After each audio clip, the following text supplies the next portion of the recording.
Hi, everyone. Welcome back for another episode of Root Cause Solutions for You. My name is Fabiola, and I am your host. And today I am very happy to have as a very special guest, Alia Wells, who is a carnivore expert. I found her through social media, and I was very captivated by how she's implemented a carnivore lifestyle and the health transformation that she's had doing that. When we give the body the things that the body really needs, how it just knows how to heal and repair. It has the tools to be able to do that. So I'm super happy to have her here to tell us a little bit about that.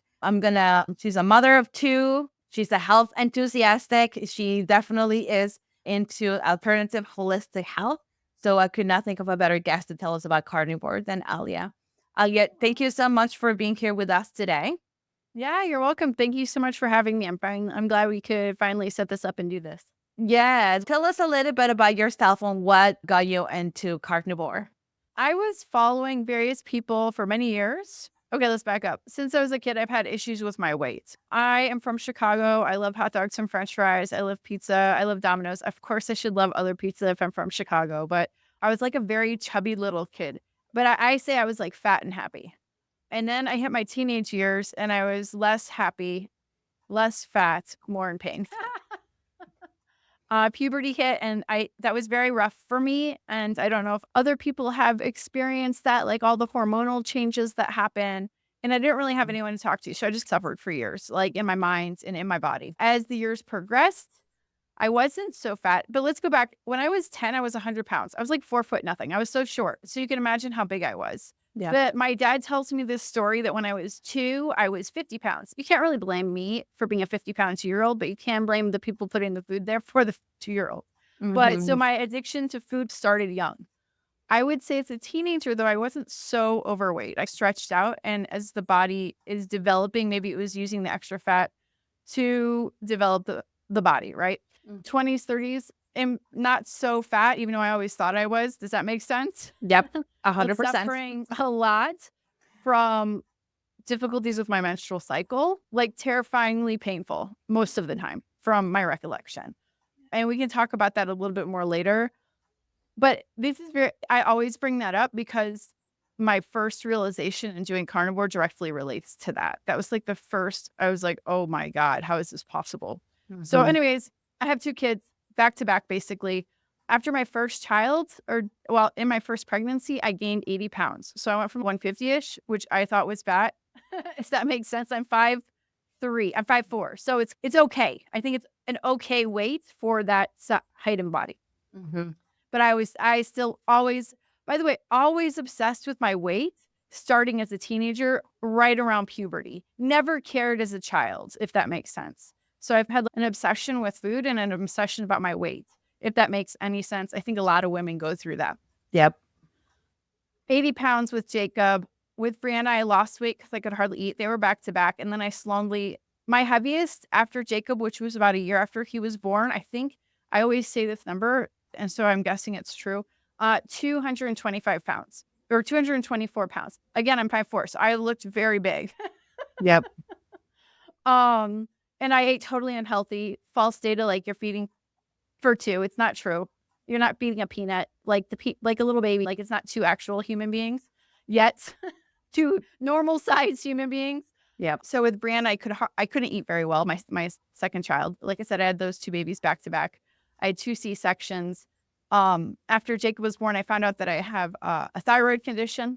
I think I possibly have Hashimoto's. I just don't remember. And I'm about to get all my blood work redone. I've done my blood work twice in the last year and a half, but I didn't check that specifically. I get really fat. I'm dealing with a thyroid condition. Then Brianna's bored. And I find out about Eric Berg, the chiropractor on YouTube. He's got 11 million subscribers. And I start following all of his advice. After she's born, I'm like, let's back up. I try to follow his advice. Yeah. So I try to pretend like I'm doing like a healthy ketogenic diet. I'm eating like dried chicken breast, iceberg lettuce salads. And all of a sudden, since being in Colombia, and I'm not going to blame Colombia, but since starting maybe the ketogenic way of eating, I started consuming more vegetables than I had in my entire life. Mm-hmm. Huge salads. I would often fall off of this way of eating I would gain more weight. I would lose some weight. I would gain more weight. And so this was going on for years. I would cry to my husband about how fat I was and how can I lose weight and what am I doing wrong? And I would do a candida cleanse or I would try something, mainly trying to go back to a ketogenic way of eating, even though I was doing it wrong. Mm-hmm. After 5 years of this, 6 years of this, no, 5 years of this, I listened to an interview that Dr. Berg does with a gentleman named Tristan Haggard. He lives in Ecuador. He's also a gringo. So that made me, oh, wow, a gringo right next door. And he explained that his back random inflammation in his body went away. He wasn't fat though, but all of these things, like similar issues that I have, just went away, started going away. So then I was like, oh, that's weird. I will say that many years ago, maybe 5 years ago, I watched a Dr. Berg video about the carnivore diet. It wasn't convincing. It was not that it was negative, but it wasn't like at the end of it, you wouldn't want to do the carnivore diet if you didn't know enough about it. But that was my first exposure to it. Then I listened to this Tristan Haggard interview, and then I just started doing a deep dive into all these YouTubers doing carnivore and a specific doctor named Ken Berry on YouTube. In one of Ken Berry's videos, he talks about the ketovore diet, which is basically carnivore and keto with 10 grams of carbohydrates or less in your diet. And that's what his wife, who's a nurse, follows, that way of eating. So first I was like, okay, I'm going to attempt to do that. And I think I did that a little bit-ish for a little while at the end of 2022. And then Christmas came, then New Year's came. And then January 1st came. And I hadn't really lost any weight. And I didn't feel like amazing. I can't really feel amazing on January 1st. You know, I live in Latin America. Sometimes we drink a little bit. I drink a little bit on New Year's Eve. Not very often. And so I'm not going to feel amazing. And I'm on that specific day, I'm talking to my husband's cousin. And she works for a very known plastic surgeon in Colombia. And I just started asking her about liposuction. I think I was over 200 pounds at this point. And she had a little calculator in her phone and she's like, you're too fat for liposuction. It's dangerous. You have to get bariatric surgery. And I'm like, okay, you know what? If I can lose X amount of pounds that you say I need to lose before I can get liposuction, I'm just going to lose that weight. I'm going to figure it out. And then a couple months went by and I'm like, okay, that's it. March 1st, I have to eat this carnivore weight. I feel like this is going to work. I know that it's going to work for me. I've tried everything else. I haven't really tried everything else, but dieting has been a theme in my life. Doing stupid stuff to my body has been a theme in my life. And I started eating this way. And a little bit more. So I'm upset about my weight. I have constant worry in my head about random things. When you eat wrong, you will have just constant worry. At the same time, I'm having gut issues on and off for years. If I said I had a bout of diarrhea once or twice a month, we'll just say once a month for many years, I don't think that's a lie. Yeah. But not normal, by the way. Also not normal to see your lettuce in your salad in the toilet. Like you think something's wrong with your body, but really your body can't deal with it and so it puts it out. But it's not something that's wrong with your body. It's something you shouldn't be putting in your body if that's the result. I just want to say, so those things were happening, the gut issues. So I often say that I had a hope that maybe my gut issues would resolve, but really it was vanity. That's why I started the carnivore diet. Vanity. I was so sick of being so inflamed, so puffy. But within days of doing the carnivore diet, I'm like, oh, this is life-changing. Remember, I've done diets before. I've tried eating certain ways before. I've done the HCG diet. Women do not do that. Men do not do that. It will screw you up. Do you know what the HCG diet is? I do not. I'm not familiar with it. Okay, so I was 25 and I was, again, in my 150 pounds range-ish. Me and my friend who was even skinnier, a normal size weight for her and beautiful. And she's like, we should do this diet. It's called the HCG diet. So we're mid-20s. And it's basically drops that you take. HCG is the hormone that shows up on the pregnancy test to show that you're pregnant. So you take these drops, you eat a super low calorie diet, like maybe, I want to say 1,200 calories a day. And you're only allowed to eat specific foods like an apple plus some dried chicken breast and water. And we did this for 21 days. I lost a bunch of weight. I was super skinny. After that was like the first time my weight skyrocketed to levels it had never seen before. Wow. So I just say don't ever do that. Maybe it's illegal now. I don't know. But It should be. it should be so unhealthy. So anyways, this way, so I've done the dieting thing before. So within, I think, 3 days of, I always say 3 days of doing the carnivore diet, I was like, what is going on? This is amazing. I had so much energy. There's a video on my YouTube channel on day 3 of me doing it short. I'm like, it's 5 a.m. and I'm up and walking around. It's like, this is crazy. So much energy.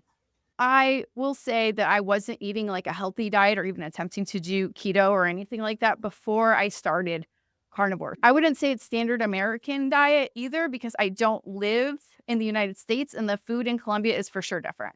Totally different. When I go to the States and visit, I easily put on like 10 pounds, 10 to 15 pounds, because we're all going out to restaurants and stuff like that. And you get into the seed oils. So this is how I think of it. So these are like milestones of eating this way. So first, I just felt better. I could sleep like I hadn't slept in years. I could soundly sleep. Maybe I'd wake up. I used to dread sleeping because I'd be like, I'm just lying here, like tossing and turning, and my mind keeps thinking and thinking and won't shut off. So I started sleeping in, and I was like, what is going on? This is amazing. And then, so for me, my sleep is just as important as my food. And if I eat bad, I can't sleep. So that was the first thing. Second thing I noticed, I think it was like 3 weeks into carnivore, that the 20 years of back pain and shoulder pain, like here and here, gone, almost gone, like almost perfect. I always say 85% gone, because it's not like 100% of the time your back feels amazing, but to be from so much pain to like 85% reduced, how is this possible? Yeah. In 12 days, I lost 12 pounds. People, that's just water. I had so much inflammation and it just shrunk out of me by not eating carbohydrates. Wow. 21 days in, these are approximate. My period snuck up on me. And that was like, wait a second, what's going on? How come I don't have any cramps? I had some random cramps before, but I didn't correlate that with my menstrual cycle. So like the day that my period started with no pain, like nothing, and like life is like normal, like this is incredible. I guess I have to explain.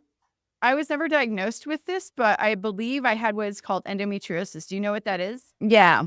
Okay, should I explain in case people don't know what that is? Yeah, please go ahead. Okay, cool. You have your uterus lining and it goes out of control.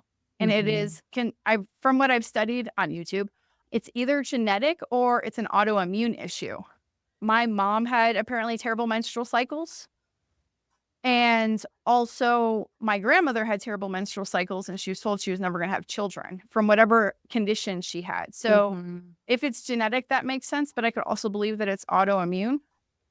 So if your endometrial lining, if your uterus lining is going all over the place and sticking itself to places it shouldn't be, and you're having, and the hormones to start your period are having, you're having cramps and incredible pain in places you should not be having it. I would be on the floor. If you're on the floor writhing in pain, that's not normal. I don't know how many women experience that. Yeah. Unfortunately, it's very common for, common. And I believe it has 100% to do with junk food, ultra-processed food. The joke that ultra-processed food, they just rebranded junk food. I saw that, yes. Yeah. Junk food rebranded to seem not as bad. And then the seed oils. Yeah. Because, man, I grew up on French fries. This is what I feel like. I had such an addiction to French fries. If I had French fries now, I would just eat them. Yeah. Gosh, your health transformation just from your journey of since being a kid and the things that your body been exposed to, and then the concepts, right? The concepts that we grow up with, and also the body shaming, right? Not only, oh my God. Yeah, to ourselves, but also what we see on TV. Yes, exactly. So there's so much also a lifestyle component, of course, and our food. But also the mental component, right? Like you were saying on how the choices that we tend to make based on how we feel, how we think we should look. Yeah. And the different standards. But the one that, and you said something really cool, whereas the false data that it is out there. And I think one of the things as a practitioner, I'm often encountered this question: what should I eat? Right. Or this person says that.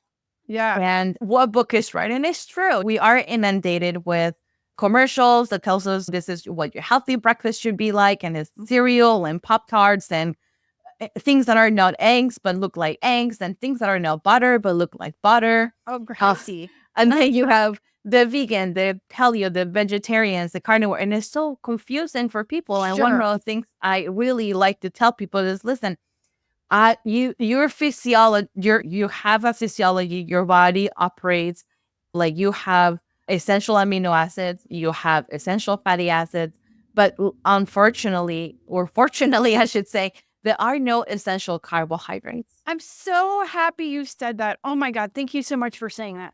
100% true. Yeah. And I realized that in a year and a half. No essential carbohydrates. Yeah. Have you ever heard of someone, hey, these are like your essential carbohydrates? And but we do have those essential amino acids and your essential fatty acids. We always try to tell people we have to think of what your body needs, what your cells need in order to be able to function from a mitochondria perspective. What does your electron transport chain need in order to you eat that food? You see a hamburger, French fries, or cereal, but when you eat it, your body has to translate that into it's either a fat, it's a carbohydrate, or it's a protein. And your body's, oh, you get this, you get that brain, you get this. Oh, brain, sorry, there's not enough fat, but the heart needs it. So sorry, brain, you're going to have to be depleted of fat today because we didn't get enough of it. So we're always shortchanging the way that we're feeding ourselves. And no wonder why we have now the epidemic of all these different illnesses. And so anyway, I love your timeline and the correlation and how you put all those things together and how you started feeding your body the building blocks that it needed. And you removed, because everyone can do great on a temporary fat diet. And you do great because you remove, like you said, all the ultra processed food, the junk food. You remove all that stuff. Of course, you're going to do better. Of course, you're going to. But like you said, some people like do keto. Like I did keto too, and I did like dirty keto.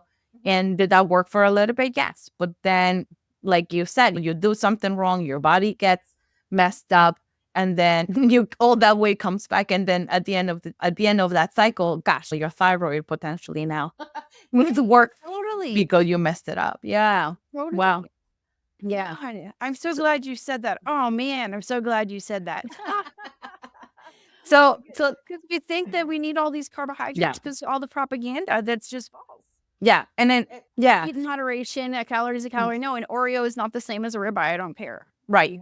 Exactly. Yeah. And I'm a big fan of testing. Like I work with a lab, it's called Vibrant Labs, and they have an amazing gut zoomer. So we run that panel when there's there's like mystery things going on with the digestion. And like you said, when you see the undigested food in your stool, that's not normal. Or went on for years. And I kept thinking, what's wrong with my stomach? Yeah. I'm not giving it what it needs. My stomach can't digest. Exactly. Yeah. And I always think, like, people are like, how do we know, like, what's with this whole carnivore thing? I'm like, look at your body. We have canines. Cows do not. How many stomachs do we have? How many stomachs do cows have? Almost, yeah. The body. Exactly. Because I think if we think that way, then we know, then it's no longer becomes what so and so is saying or what. And again, in my opinion, you have to work on something. And just because it doesn't work the first time or you're bent on it and then you give up, you're like, oh, this wasn't for me. No, give it time because it does take time for the body to process those changes. Sure. And from what I've experienced, like a period of 3 months for that. Exactly. For the gut microbiome to balance. Because correct me if I'm wrong, when you did carnivore, or from what I understand, when you change the gut microbiome needs to also, it changes with the things that you're doing, right? Yeah, exactly. I will say some people report experiencing like diarrhea from eating that level of fat and their body's not used to it. I didn't experience that. I experienced the reverse because I was already experiencing that. But my stools, by the way, in the carnivore community, we talk about poop all the time. But my stools were odd, but they weren't that. It was just switching over. And I think in about 3 months, it looked like, oh, this is normal. Yeah. But not being in pain was great. Yeah. Not having stomach cramps was great. Oh, that's and happened all the time, but enough to be disruptive of a normal life. Yeah. And cycles, like we were saying, how many women think that having this awful menstrual cramps, it's normal. Or you go on the pill. Like I did that too. Young women. I forgot about that. I've done that. Not for that, but then I was like, oh wow, my period is a little bit nicer. But that's terrible. Like the pill is terrible. It has terrible ramifications. Yeah. I know a girl, 14 years old, 15 years old. The family's friends of mine. She went on the pill for endometriosis. That was her diagnosis from the doctor. She got a stroke. She had a stroke or a blood clot at 14. And it says it right there. It says it in the thing that I didn't bother to read, didn't care to read. Literally, I was a smoker at the time. It says this could cause blood clots, especially if you're a smoker. Didn't care. Didn't think I was one in a million because you're dumb. You're like invincible when you're 18 and stupid, 19, 20, whatever. Yeah. You don't care. And then later you're like, oh, I wish I cared. When you're 40, I wish I cared. Yeah, that is true. Yeah, that is true. I often have that thought process. If I could go back and talk to my 20-year-old, what would I say? Yeah.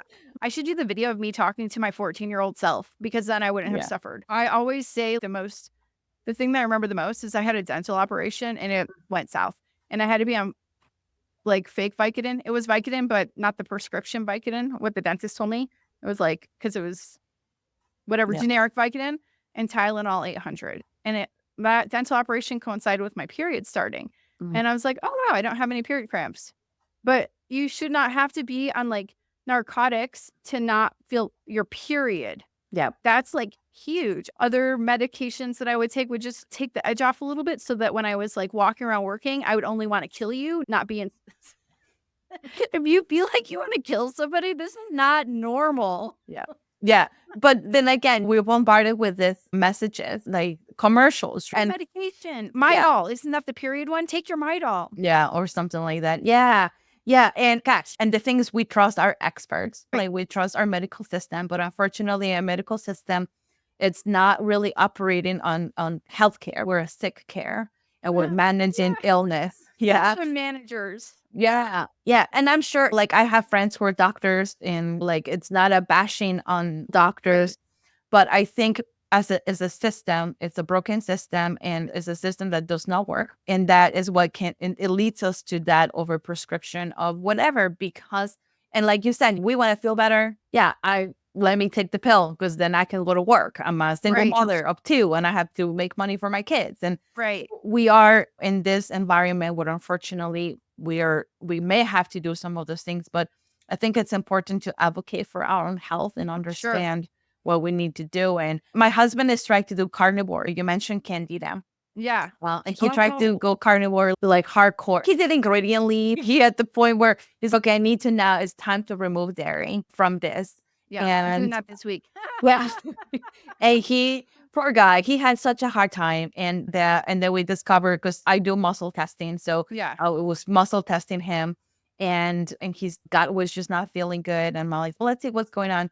And it was a Candida flare-up for him, as well as parasites. The parasites were just literally experience. Yes, right.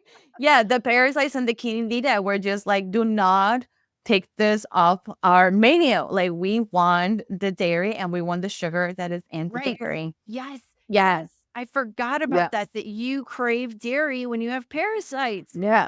No wonder. Okay. Yeah. I'm not experiencing anything bad. I've been off dairy multiple times, but I totally forgot about that. I've learned about that in the last 7 years, and I've done various, either a cleanse or take the medication. And I don't really care that I take the medication. It's like $1 here in Colombia, and you don't feel so bad. But I remember when my kids were taking the kids to the pediatrician, they want you to take a parasite cleanse every 6 months. And we don't think about that in the US, or like doing parasite handling. And we really should. So there's many levels of carnivore. So there's various versions. I always tell people, and I don't work for Ken Berry, but I love Ken Berry, Ken Berry MD on YouTube. I've done 2 live streams with him and a group of other people, like a panel. He's amazing. And he's from Tennessee. So if you like the people from the South, or he's from the South, he lives in Tennessee, he's got that accent. But he presents carnivore in such a way that it's very easy to get onto and follow. And he has various recommendations. And so I try to follow that. And I often put his video that I follow in my YouTube descriptions on videos, because I want people to go to him, because it's the source of carnivore for me. Even though people before 50 years ago, we were all eating a lot of meat. Yep. Until like all of a sudden meat's giving you heart disease, which is total baloney. Sometimes I eat olives or pickles. Yeah. Yeah. But most of my food is like eggs and some sort of meat. Great. That's most of my food. And like I said, I'm getting off dairy this week.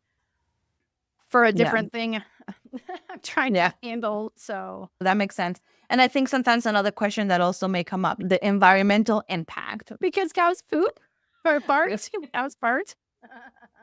I know, right? Yeah. Here's what I'm going to say. Leonardo DiCaprio, vegan activist, literally flies his jet all over the planet. I believe I think he's got boats. People, let's like be real here.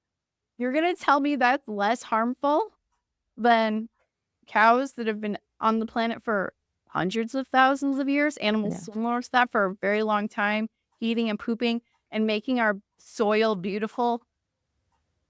Okay.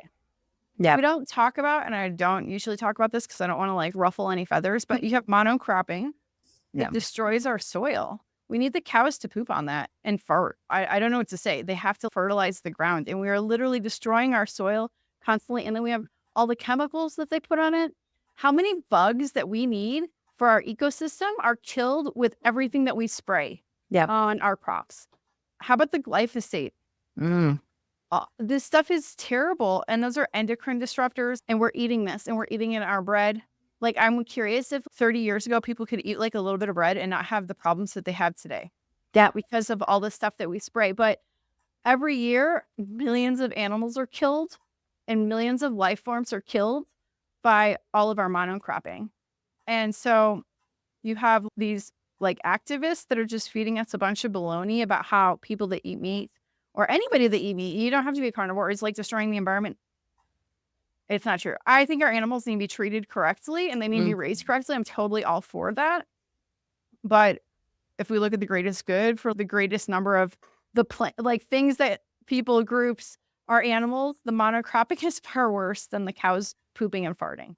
The celebrities with all the jets flying all over the place on their higher moral grounds are literally lying to us. You have to put all that into perspective. Yeah. Because when you shop local, when you grow your own food, right? If you are going to be doing vegetables, when you raise your own animals for feeding, then that is what it is about, right? Yeah. Yes. If you, obviously, there's factories that are just housing thousands of animals, maybe hundreds of thousands of animals at a time.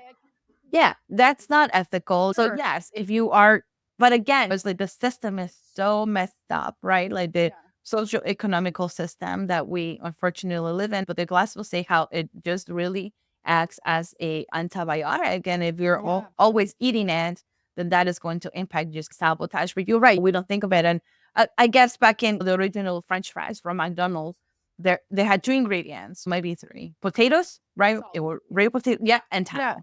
Yeah, exactly. So delicious. Yeah, don't get one. right.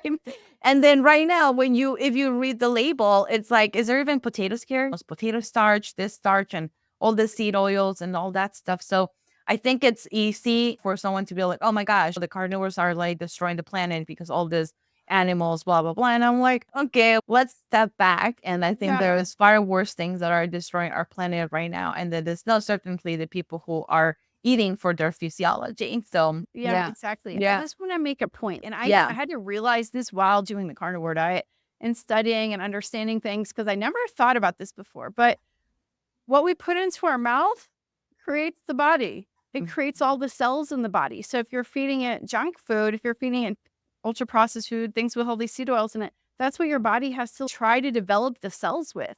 And it's not going to create the hormones it needs to have your menstrual cycle, create testosterone for the men. Like it's doing the best job it can with the garbage you're literally putting into your body. And by the way, I don't hate vegetables. If people can eat vegetables and they like vegetables and has no problem in their body, go ahead and eat them. I'm not that lucky. I can do olives. It happens to be a fruit. I can do pickles. Happens to be a fruit. I can do avocados. Happens to be a fruit. Not even a vegetable. Like those are the few. I think I can do sauerkraut. Last time I ate sauerkraut, I had a couple days of diarrhea. I'm not, maybe from all the probiotics in the sauerkraut and it like exploding in my gut. I don't know. Yeah. There's some things I can do, but I can't eat a beautiful kale arugula salad. Like, and if you can, fine. I'm not against you. Yeah. I'm just saying, team, eat one ingredient, whole foods. Yeah, exactly. Yeah. And at the same time, also like finding out kale is very high in oxalates. Sure. Spinach is high in oxalates. Gosh, sweet potatoes are my favorite. Blackberries. I love blackberries. And for a while, I had to give up almonds because the skin of almonds have oxalates, and oxalates are just the natural occurring chemicals that are in plants because as a defense mechanism against us who want to eat them, right? Want to eat them. Yeah. Exactly. Yeah. I don't realize that either. Like when all these plants have these defense mechanisms because they don't have teeth. They can't run away from you. Legs, right? Yeah. Yeah, they don't have legs. They can't run. No. They don't have teeth. They can't defend themselves. So they've figured out a way to defend themselves. And they like certain animals to eat them, and they don't like certain animals to eat them. And then it depends. So I live in, it's very funny. It's called semi-rural Colombia. If you looked out my window, it looks very rural. There's like a huge fountain in front of me. That's Literally awesome. in front of me. I'll send you a picture afterwards. I'm 20 minutes away from a town. That's a big town, actually. I call it a town because people consider it a town, but it's not a town. And then I'm like 40 minutes outside of Cali, Colombia. That's why we call it semi-rural. But Where am I going with this? oh man, I lost my train of thought. Oh, because this guy randomly sometimes he brings cows here just to eat the grass. Not at our place, but right next to us in a public area. And it's very funny. You just randomly see cows eating grass everywhere. Yeah, but what a way of like regenerative farming. Yeah, this Right? grass is so tall. I know all grass can't grow this tall. I know it's like a specific type of grass, but it's so tall. Yeah. I'm like, didn't they just eat all that? Like, how did that grow so fast? And it's because they were pooping while they were eating. I know all that beautiful fertilizer. Yeah, exactly. Yeah. No. Yeah. I forgot what I was going to say. I'm sorry, I couldn't edit this. No, that's all right. Yeah. Sometimes when I find out when people eat for their physiology, right? Like even like you say, like we're not 100% against plants, don't eat plants. Plants are evil. Yeah. But also there's a specific bacteria in the gut that is meant to be neutralizing the effects of this oxalates, right? Oh, okay. So if you're someone, if you're someone who loves plants, who loves to eat vegetables, but you bloat, because it's not uncommon for people to bloat after vegetables, eating vegetables, and okay, let's find out what's going on with the gut, right? Again, what is the root cause of you not being able to do carnivore or not be able to do whatever lifestyle? Because I no longer call them diet; they're a lifestyle. Yeah, exactly. And diets are a different category. Yeah. And I say, if you're going to be a blah, just be a good one. Be a good paleo person. Be a good vegan. Be a good vegetarian. Especially when I work with vegetarians and with vegans, I'm like, hey, listen, you got your reasons for why you're doing this. And I get it. Could be health, could be ethical. But all I care is that you're eating all your amino acid profiles every day. Are you doing that? And people are like, no, are you really going to eat that much protein? No, are you supplementing B12? So whatever you get into, be a good one, like a good carnivore. Eat your organ meats, right? Like how many nutrients are in liver that I don't get all my minerals if I don't eat my plants, my vegetables. Hello, liver has a lot of those nutrients and those very essential minerals that you need, whatever you are. Any liver. Sorry, I didn't mean to cut you off. Yeah, no, go ahead. If you can't do beef liver, try pork liver. If you can't do pork liver, try chicken liver. Find liverwurst. I call it the gateway drug to liver. Braunschweiger. Find some good clean version of Braunschweiger and eat that, and you're gonna love it. Yeah. It gives you the resources. In 2 weeks, I'm gonna do a video about how to make your own liver supplements at home, because I know also people are marketing this and it can be very expensive, but you can actually make it at home. Like the freshest version. So that's coming in 2 weeks because it has to be in my fridge. It has to be in my freezer for 2 weeks before I can do the thing. Yeah. No, that's awesome. That's awesome. How do you feel like carnivore evolving? It's one could say it's trendy right now. It's the latest thing. There's a lot of people is talking about. Yeah. And I think a lot of people are getting so many benefits, health benefits, mental benefits from eating for their physiology. So where do you see carnivore going in the future? I think more and more people, if we can get rid of some of the false data, which is I think people like me are trying to do, just like you can eat meat, people have been lying to you. It's going to help you. I don't think everyone needs to eat this way. And I don't think everyone also needs to eat this way forever. I just feel better with a few, sometimes I will eat a few things. Like I said, by the way, I am an avid coffee drinker, and that's obviously a plant. I live in Colombia. How can I not drink coffee? I know. I think what we're trying to do here, it's like a grassroots movement of us YouTubers, Instagrammers, TikTokers talking about this because it helped us so much, and we want other people to have the same wins that we've had. We want other people to be helped because really in the US, I think we I haven't studied other than other YouTubers, but doctors say that it's like the most obese country and one of the highest rated obese countries in the world. I did a Google search. There's some little island that has a higher obesity rate per capita because it doesn't have as many people, I think. Does that make sense? Yeah. And apparently, for my Google research and my AI research, they have a lot of Coca-Cola there. So it's American influence going to that island that happens before, and they can eat these foods cheaply, which it's terrible. Yeah. So I hope that more and more people can see that it's actually okay to eat a certain way. Like eggs are not your problem. I remember somebody, like it's in the back of my mind, I was eating eggs. Eggs have cholesterol. Your body produces more cholesterol than any amount of food that you can eat in a day. Yeah. Like Yeah, your brain is 80% cholesterol. How can this possibly be bad? It's bad when you enter the junk food. Yeah. And you need it, right? For Yeah. hormones. We're talking about hormones. When you look at a hormone chart that, by the way, super confusing when you look at all the different pathways and what makes what in blood. At the top, you'll see cholesterol. So cholesterol is so important. Back in the 70s, and normal cholesterol, according to medical standards, was like 270 or something like that for women. Wow.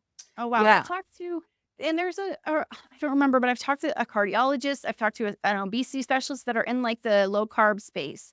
And they looked at my blood work. And one guy was like, your cholesterol levels are like a healthy 10-year-old. And this was like maybe 8 months, 9 months, maybe a year into carnivore, like something a little bit less than that. But I've been consuming so many products and so many foods that have so much cholesterol. How is it possible that my blood work in the cholesterol region is so good? Like, I know, right? You're like it's normal. You're normal. You're an abnormality. It's not supposed to be that way. Exactly. I don't know how many carnivores there are. Yeah. There's definitely in the tens of thousands, maybe the hundreds of thousands. And not everybody is as vocal as I am, but it's just helped me so much. I want to can I just give a rundown of like other random things that have occurred to me while eating this way? Yeah. So I had eczema on my hand. It started in 2020 when we had to keep spraying alcohol on our hands if we wanted to go into any buildings.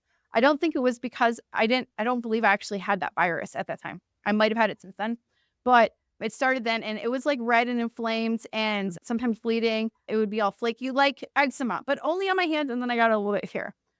It's taken quite a while, but my eczema has cleared up. Wow. Other people have had psoriasis all over their body and they went to strictly like ruminant meat, I think, or a very stricter version of carnivore and it cleared up. From what I know, you guys, if you're interested, if you have skin issues, just go to TikTok, go to YouTube. TikTok will destroy your attention span. Go to YouTube and find these people. Do psoriasis carnivore and people have videos. Eczema carnivore and people have videos. I interviewed a guy that had eczema his entire life. It was destroying his life as a baby. And he's 25. He lives in Australia and he talks about it on Instagram. Doing the carnivore diet healed his eczema and I think he should 6 months to a year, but like entire body eczema. Like he couldn't even work. He's a musician and he teaches piano and he couldn't get any clients because people thought they were going to get his disease. Yeah. Obviously you can't get eczema, but that's what his one was. And he said, my clients that I do have, I think they stuck with me. They just felt bad for me. But so my eczema on my hand went away 3 months into carnivore. So I had two C-sections, like I mentioned earlier. My scar never properly healed. Like the wound site never properly healed. It would be itchy. It would smell bad. I would like vigorously try to wash it to think that would help.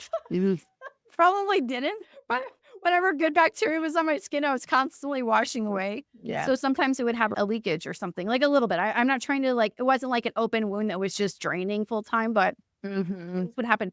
So within 3 months of carnivore, my husband's, oh, wow, the skin it looks normal. It's totally healed. Wow. And I'm going to correlate that to you're eating like cartilage, you're eating all of these things that I wasn't eating before. I don't think that carnivore is magical, by the way. I don't think it's like some magic. I think like you eat so much crap. Your body's trying to deal with all the crap you're putting into it. And it's trying to make up. You have so many fires and your body's trying to deal with it. So if you just remove the crap and put the stuff it actually needs into it in a high enough volume, you let your body do the thing it naturally knows how to do. You have a car. It needs gasoline. You put diesel in it. It's going to break. We're putting too much diesel and not enough gasoline in our cars. And it will repair itself. Might take a long time. Might take a little time. Different things happen. Funny thing is, when I had kids, my foot got so big. And it wasn't fat. Like, it wasn't fat. It was just, what do you call it? Edema? Edema, I think I had edema, but it must have been full of water. My natural, like adult shoe size is 7.5 medium or 7.5 wide. It just expanded. And sometimes I was buying size 9 shoes or size 40 because I'm in Colombia, men's gym shoes, because I couldn't find any shoes to fit. So in March, I visited home. I visited my mom and we went shopping. And I'm like, oh, wow, these 7.5, these cute women's shoes actually fit me. 7.5 medium. I'm like, this is an incredible win because I never thought, I don't think pregnant women realize that their feet can go back to normal. Yeah. Yeah. If you eat the right food and you stop eating all the garbage. Yeah. And with yeah. pregnancy, like you said, this concept you're eating for 2, and then there's like this carte blanche on I'm craving ice cream at 2 o'clock in the morning, or Yes. I'm craving pizza, or and because of the potential, because of the hormone surges that women go through when they have kids, potentially loved ones don't want to deal with the cascade of that, so they just give in and be like, okay, eat this. But no, and then you wonder why we're a mess, right? After people give birth and can't bounce back to normal weight. And my boss, she was pregnant, and 4 years ago, and people could not believe that she was pregnant. Her face was even slender. Oh, and wow. she had this amazing glow, and she's not carnivore, but she's very whole foods nutrition. And we had done prior to that, we did a lot of detoxing with parasites and stuff like that. But people could not believe that she was pregnant. There's this misconception: you're pregnant, you're gonna balloon. And why? Because we're eating all these processed foods that our body doesn't need. And like you said, our cars, our bodies need the right type of fuel. When we give them, then you have food, you make it into fuel, and the cells have energy. If you have healthy cells, you have healthy tissues, healthy organs, and you have a healthy body. And being able to recover from illness is potentially faster when your body is operating at a higher level and state. Sure. Exactly. Exactly. I love it. Yeah. So what are some of no, that's all right. What are some of the other authors or people that you think, hey, follow this other person? Because again, there's a lot of information out there. And for someone who's just starting and be like, hey, I want to give carnivore a try, what would be like a quick beginner's guide to it? Ken Berry's How to Do Carnivore Diet 2024. Okay. That's Perfect. fun. I just want to confuse people. Other doctors that I love and I've been in touch with in the last year and a half who are amazing people. Dr. Robert Kiltz, he's a fertility specialist, one of the top fertility specialists, I think, on the planet. Have you heard of him? He had CYN. Yes. Yeah. Okay. He's amazing. You should have him on your channel or on your podcast. I'm sure he'd love to be here. Brilliant, beautiful human being. He has a great story, but he does carnivore. And he even has a carnivore ice cream because if you're going to cut everything else out, you can try this once in a while. And then there's Anthony Chafee, Dr. Anthony Chafee. He's a brain surgeon. He is very strict carnivore. So I don't say go to him directly. I love him, but it might turn. Some people go straight to him. Beef, salt, water, meat, salt, water. That's his carnivore diet. That's what he practices. That's what he teaches. I love him. That might be out reality for some people that are coming from a standard American diet. That's why I say go to Ken Berry. It helped me so much. Maybe one day I will just do like a test of the meat, salt, water and see how I feel. But I haven't gotten to that point yet. I love my eggs. It's not true. He that's what he eats, but he also says you can eat some dairy. Anthony Chafee also says you can eat some eggs, but he says no coffee. And I think that turns people off. We are addicted to coffee. I'm one of those. Exactly. But he is extremely intelligent also. So he has a lot of good data. I would just say, like, if you wanted to study some people, study those 3. But the main person that I've studied that's helped me in my life is Ken Berry. That's awesome. So tell us about the nonprofit foundation that you've been working with or helping out. We're just volunteers at this point. We're trying to make it a nonprofit. It's not a nonprofit because we have to pay taxes. Gotcha. And it's like a deal to do that. But we're making a documentary. It's called Healing Humanity, The Power of the Proper Human Diet. And this was originated by another YouTuber. His name is Carrie Mann Jr. And his channel is Homestead How. I'm going to shamelessly promote it here. He's the director. He was the mastermind behind this. And he's the director of that documentary. And we're documenting stories of people that follow a carnivore diet and the life-changing things that have happened to them in this way. There's a gentleman, he lives in Alaska. His name is Bill Knott. He also has a YouTube channel. Feel free to check it out. He was over 700 pounds or over 700 pounds.